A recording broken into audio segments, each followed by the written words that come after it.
अस्सलाम वालेकुम and welcome back to the idea lab. मैं हूं आपकी होस्ट आयमा सैयद, एक पीएचडी स्कॉलर, एक मार्केटिंग स्ट्रेटेजिस्ट और एक बिजनेस एंटरप्रेन्योर। अब तक आइडिया लैब ने आपके लिए क्या किया है? आइडिया लैब आपके लिए ऐसे बिजनेस आइडियाज लाया जिनमें आप सीख सकते हैं कि 3,000 से 10,000 रुपए में कारोबार कैसे शुरू होता है, चीजें कहां से लेते हैं, क्लाइंट्स को कैसे पहुंचाते हैं।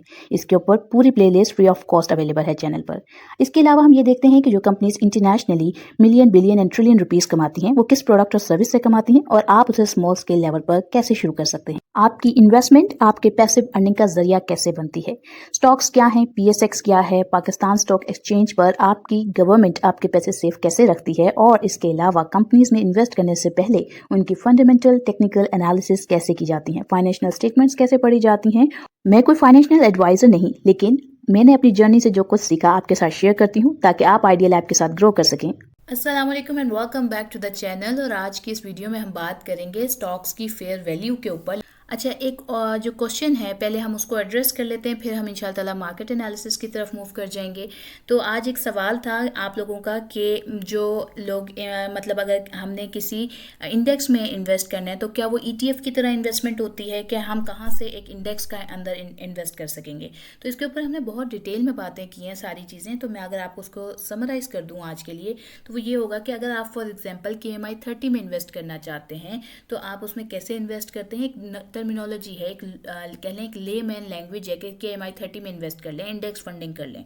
तो उसमें आप करते क्या हैं, आप PSX की वेबसाइट पे जाते हैं, आपको इस चैनल पे वीडियोस भी मिल जाएंगी, आप वहाँ जाकर भी इस पूरे प्रोसेस को समझ सकते हैं। अब आप करेंगे क्या कि आप PSX पे जाएंगे और वहाँ पर आप KMI30 का इंडेक्स ओपन करेंगे, देखेंगे कि उसमें कौन कौन सी कंपनीज हैं, इंडेक्स में उस कंपनी की वेटेज क्या है। और आपने अगर फॉर एग्जाम्पल 10,000 रुपये इन्वेस्ट करना है तो अगर वहाँ पर 1% है तो आप 10,000 का 1% उस कंपनी में इन्वेस्ट कर देंगे। अब क्योंकि आपकी अमाउंट कम है, 10,000 है, 20,000 है, 30,000 है, तो आप ना ये ना कीजिएगा कि KMI30 की 30 कंपनीज में इन्वेस्ट कर दें। आप टॉप 5 कंपनीज सेलेक्ट करें अलग अलग सेक्टर्स की, और उसके अंदर मतलब आपने एक कंपनी ऑयल एंड गैस से ले ली, आपने एक बैंक से ले ली, एक आपने जो है किसी और सेक्टर से ले ली। इस तरीके से आप 3 से 4 कंपनीज इन्वेस्ट करें अगर आप 10-20 हज़ार में इन्वेस्ट कर रहे हैं मंथली, और उसके अंदर आप अपनी पोर्टफोलियो को उस परसेंटेज के हिसाब से कह लें कि इन्वेस्ट कर दें। तो ये एक तरीका होता है KMI30 इंडेक्स के अंदर इन्वेस्ट करने का। आज के मार्केट इंडेक्स को देख लेते हैं।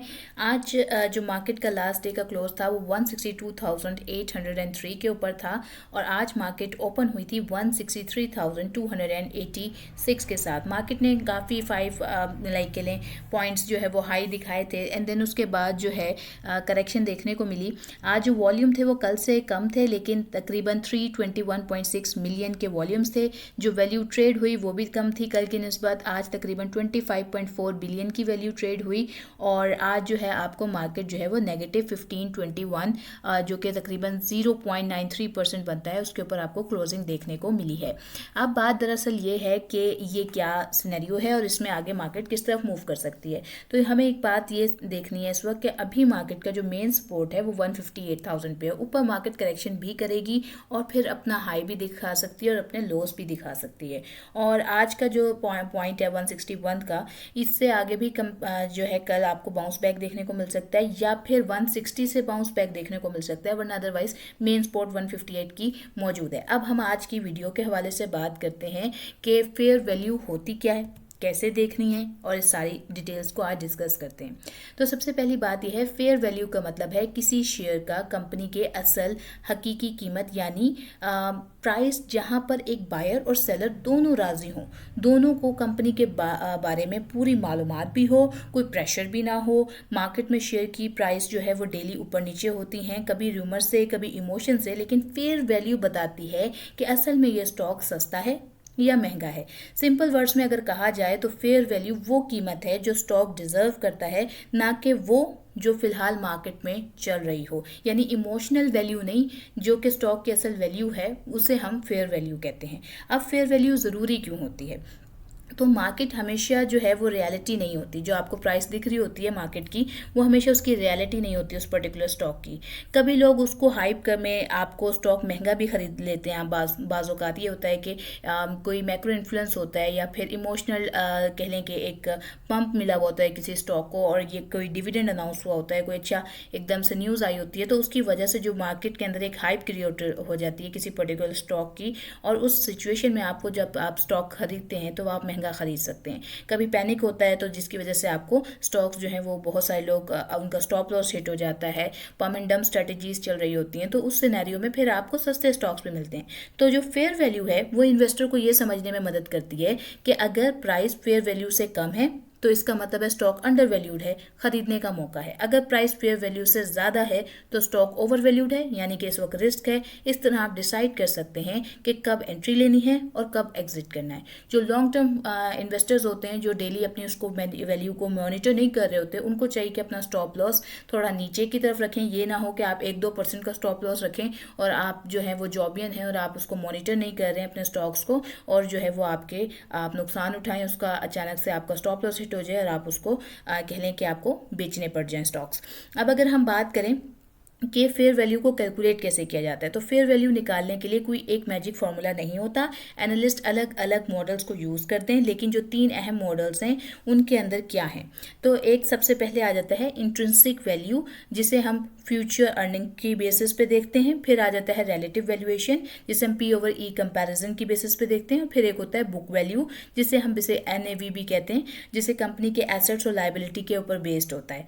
अब इन तीनों को हम डिटेल में देखते हैं। सबसे पहले इंट्रिंसिक वैल्यू को देखते हैं, जिसे हम DCF मॉडल भी कहते हैं। DCF का मतलब होता है डिस्काउंटेड कैश फ्लो। इसमें एनालिस्ट कंपनी के फ्यूचर प्रॉफिट्स एस्टिमेट करते हैं और फिर उनको आज के दिन के हिसाब से डिस्काउंट करते हैं। फॉर्मूला जो है इसके लिए जो इस्तेमाल होता है वो बहुत सिंपल है। Fair value is equal to future के cash flows divided by 1 plus discounted rate की पावर n। यानी अगर आप एक्सपेक्ट करते हैं कि कंपनी हर साल ₹5 पर शेयर कमाएगी, तो आप इन फ्यूचर अर्निंग्स को प्रेजेंट वैल्यू निकालने की कोशिश करते हैं। अब आप फ्यूचर अर्निंग्स की बेसिस पे प्रेजेंट वैल्यू निकालेंगे कैसे? अगर कैलकुलेशन के बाद जो है फेयर वैल्यू ₹120 आ रही है, तो इसका मतलब है कि जो मार्केट प्राइस अगर 90 रुपये है, तो इसका मतलब क्या होगा कि स्टॉक जो है वो अंडर वैल्यूड है, यानी खरीदने का सही मौका अवेलेबल है। अब हम देखते हैं रिलेटिव वैल्यूएशन को, कि रिलेटिव वैल्यूएशन किस तरीके से निकाली जाती है। ये मेथड सिंपल और क्विक होता है। इसमें आप कंपनी का P/E रेशो जो है वो अपने सेक्टर के एवरेज P/E से कंपेयर कर रहे होते हैं। फॉर्मूले के लिए आप इस्तेमाल करते हैं सेक्टर की average P/E multiply by company का EPS। मिसाल के तौर पर अगर एक सेक्टर का जो एवरेज P/E है वो 7 है और कंपनी का EPS जो है वो 15 है, तो फेयर वैल्यू 7 मल्टीप्लाई बाई 15 ₹105 हो गई। अगर मार्केट प्राइस ₹80 है तो अंडर वैल्यूड, अगर ऊपर 120 आ रही है तो ओवर वैल्यूड। ये मेथड शॉर्ट टर्म इन्वेस्टर्स या स्विंग ट्रेडर्स जो हैं वो मोस्टली इस्तेमाल करते हैं, लेकिन लॉन्ग टर्म इन्वेस्टर्स भी इसका इस्तेमाल कर सकते हैं। अब अगर हम बात करें बुक वैल्यू या नेट एसेट वैल्यू की, तो वो क्या है? बुक वैल्यू कंपनी के एसेट्स और लायबिलिटीज़ पर बेस्ड होती है। इसके लिए जो फॉर्मूला इस्तेमाल होता है वो है कि आप टोटल एसेट्स को माइनस करते हैं लायबिलिटीज से और डिवाइड कर देते हैं टोटल शेयर से। अगर कंपनी के एसेट्स ज़्यादा हैं और कर्ज कम है तो बुक वैल्यू हाई होती है। मिसाल के तौर पर अगर NAV वैल्यू जो है, नेट एसेट वैल्यू जो है वो ₹60 पर शेयर है और मार्केट वैल्यू ₹40 है, इसका मतलब क्या हुआ कि शेयर चीप है, यानी आपको सस्ता मिल रहा है। या यहाँ पे जो है ना, ये जो कंस्ट्रक्टिव इन्वेस्टर्स के लिए ये जो बेस्ट होता है कि वो क्या करें कि वो स्टेबल और सेफ कंपनीज में इन्वेस्ट करें। तो इन तमाम चीज़ों के थ्रू आप इन चीज़ों को फाइंड कर सकते हैं। अब अगर हम देखें कि कौन से फैक्टर्स हैं जो फेयर वैल्यू को अफेक्ट कर सकते हैं, तो फेयर वैल्यू फिक्स नहीं रहती, ये बात हमें समझने की जरूरत है। ये बदलती रहती है। इसके अंदर कुछ अहम फैक्टर्स हैं जो इसको चेंज करेंगे। कौन से फैक्टर्स हैं? अर्निंग ग्रोथ है। जितनी अर्निंग बदलेगी उतना ज़्यादा फेयर वैल्यू ऊपर जाएगी, यानी कि आपकी अर्निंग्स बढ़ रही हैं तो आपकी फेयर वैल्यू भी बढ़ रही है। अर्निंग्स कम हो रही हैं, फेयर वैल्यू भी कम हो रही है। इंटरेस्ट रेट, जब इंटरेस्ट रेट बढ़ते हैं फेयर वैल्यू गिर जाती है, इनडायरेक्ट रिलेशनशिप है। इन्फ्लेशन, फ्यूचर कैश फ्लोज की वैल्यू कम कर देते हैं। तो अब अगर हम बात करें सेक्टर स्ट्रेंथ की, तो जो स्टेबल सेक्टर्स होते हैं उनकी जो फेयर वैल्यू है वो प्रेडिक्टेबल होती है। और इसी तरह से जो रिस्क फैक्टर्स अगर हम बात करें, हाई रिस्क कंपनीज जो होती हैं वो ज़्यादा डिस्काउंट किया जाता है इनको, इसलिए कि उनकी फेयर वैल्यू कम होती है। तो आपको इन तमाम चीज़ों को देखते हुए अपनी इन्वेस्टमेंट करनी है। अब अगर हम लॉन्ग टर्म इन्वेस्टर के हवाले से बात करें, अगर आप एक लॉन्ग टर्म इन्वेस्टर हैं तो आपका गोल क्या होना चाहिए?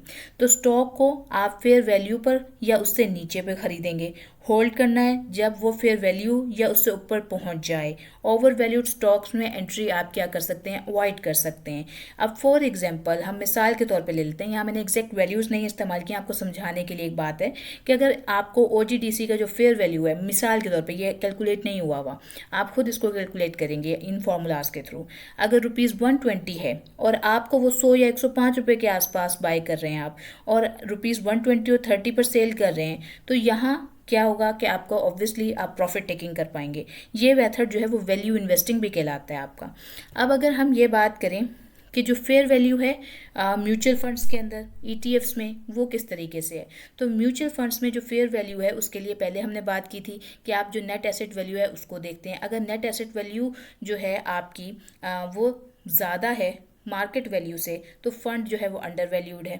और अगर जो आपकी मार्केट प्राइस है वो आपके नेट एसेट वैल्यू से ज़्यादा है, तो फंड जो है वो ओवर वैल्यूड है। यानी एनएवी से आपको पता चलता है कि फ़ंड की सही प्राइस पर आपको जो फंड मिल रहा है वो सही प्राइस पे मिल रहा है या नहीं मिल रहा। जो म्यूचुअल फंड्स का एनएवी होता है वो बेसिकली एसेट मैनेजमेंट कंपनीज आपको बताती हैं, और वो डे के एंड पे या मंथ के एंड पे भी बता सकती हैं। जो ईटीएफ्स होते हैं उसका नेट एसेट वैल्यू आपको पीएसएक्स बताता है, और वो हमने ऑलरेडी वीडियो में कवर किया था कि वो आपको जाकर आप खुद कैलकुलेट कर सकते हैं, देख सकते हैं, और उसके अंदर उसके मुताबिक आप इन्वेस्ट कर सकते हैं। अब इसमें आप कौन से टूल्स का इस्तेमाल कर सकते हैं? आप पीएसएक्स की वेबसाइट का इस्तेमाल कर सकते हैं, वहाँ से आपको पी/ई रेशियो मिल जाती है, ईपीएस मिल जाता है, बुक वैल्यूज़ मिल जाती हैं, आप फाइनेंशियल रिपोर्ट्स को देख सकते हैं। और ये हम ऑलरेडी डिस्कस कर चुके हैं, प्रैक्टिकली यहाँ पे कर भी चुके हैं कि हम अगर financial statements, cash flow statements, और मतलब balance sheet, profit and loss statement, इन सब चीज़ों को देखें तो हम इनसे रेशियोज़ को कैसे कैलकुलेट करते हैं, और उससे हमें किसी पर्टिकुलर कंपनी के बारे में कैसे मालूमात मिलती है कि ये आज हमें सही वैल्यू पे मिल रही है या नहीं मिल रही। अब इसके हवाले से अगर हम कुछ कॉमन मिस्टेक्स देखें कि फेयर वैल्यू एनालिसिस में क्या कॉमन मिस्टेक्स हो सकती हैं, तो अक्सर लोग जो है ना वो क्या करते हैं कि मार्केट प्राइस को ही फेयर वैल्यू समझते हैं कि आज जो मार्केट प्राइस चल रही है वही फेयर वैल्यू है। ऐसा नहीं है। कंपनी के जो लोन्स हैं उनको इग्नोर कर देना। अगर कंपनी बहुत ज़्यादा लोन्स पे चल रही है तो आपको उसको मायने रखना है, उस कंपनी से दूर रहना है। पुरानी डाटा को ऊपर रिलाई नहीं करना कि अगर 5 साल पहले कंपनी बहुत अच्छा परफॉर्म कर रही थी और पिछले 3 साल से अच्छा परफॉर्म नहीं कर रही, तो इट डजेंट मीन कि वो अगले 2 साल बाद अच्छा करेगी। मतलब यह है कि कुछ फंडामेंटल लॉसेस कंपनी ने बेयर किए हैं, तो आपको उस कंपनी से फिर दूर रहना है। सिर्फ हाइप और सोशल मीडिया पर न्यूज़ देखकर आपने ट्रेड नहीं करना। इन सब से बचने के लिए आपको 3 से 6 महीने में फेयर वैल्यू अपडेट करना चाहिए। यानी आपको खुद देखना चाहिए, इन तमाम चीज़ों को एनालाइज करना चाहिए, अप्लाई करना चाहिए, ताकि आपको किसी पे रिलाई ना करने पड़े अपनी इन्वेस्टमेंट्स को लेकर, और आप उनको खुद मैनेज करें। अब अगर आज की वीडियो के हवाले से मैं एक समरी आपके साथ शेयर करूं तो वो ये होगी कि फेयर वैल्यू का मतलब है कि स्टॉक की रियल वर्थ, और ये मार्केट प्राइस से कंपेयर करने के लिए होता है। Intrinsic value DCF based estimate होता है लॉन्ग टर्म इन्वेस्टर्स के लिए। Book value asset based value है फॉर कंजर्वेटिव अप्रोच के लिए। पी/ई वैल्यूएशन जो है वो सेक्टर कंपैरिजन करेंगे उसमें आप, ताकि आपका एक क्विक एनालिसिस हो जाए। और अगर आज की एक फाइनल इन्वेस्टर स्ट्रेटेजी के हवाले से बात की जाए तो हमेशा फेयर वैल्यू निकाल कर ही स्टॉक खरीदिएगा। जब स्टॉक फेयर वैल्यू से नीचे हो तब बाय करें, जब ओवर वैल्यूड हो जाए तब आप, जो लोग कह लें कि लॉन्ग टर्म पोर्टफोलियो के साथ साथ स्विंग ट्रेड भी कर रहे होते हैं, तब आप पोर्टफोलियो में से अपना प्रॉफिट बुक कर सकते हैं। हर 3 से 6 महीने के अंदर ईपीएस, पी/ई रेशियो और रेट्स जो हैं वो आप लॉन्ग टर्म इन्वेस्टर्स भी और स्विंग ट्रेडर्स भी अपनी कह लें कि पोर्टफोलियो का चेक करेंगे। कभी भी सिर्फ प्राइस ट्रेंड के बेस पर आप डिसीजन नहीं लेंगे। तो और आखिर में हम एक वॉरेन बफे की कोट देख लेते हैं, विच इज़ के प्राइस इज़ व्हाट यू पे, fair value is what you get. तो उम्मीद करती हूँ आपको आज की वीडियो अच्छी लगी होगी, आपने चैनल को लाइक किया होगा, शेयर किया होगा, वीडियो को सब्सक्राइब किया होगा। मुझे दुआओं में याद रखिएगा। इंशाअल्लाह ताला एक और अच्छी वीडियो के साथ जल्द हाजिर होंगी। आज के लिए मैं लेती हूँ अलविदा। अस्सलाम वालेकुम।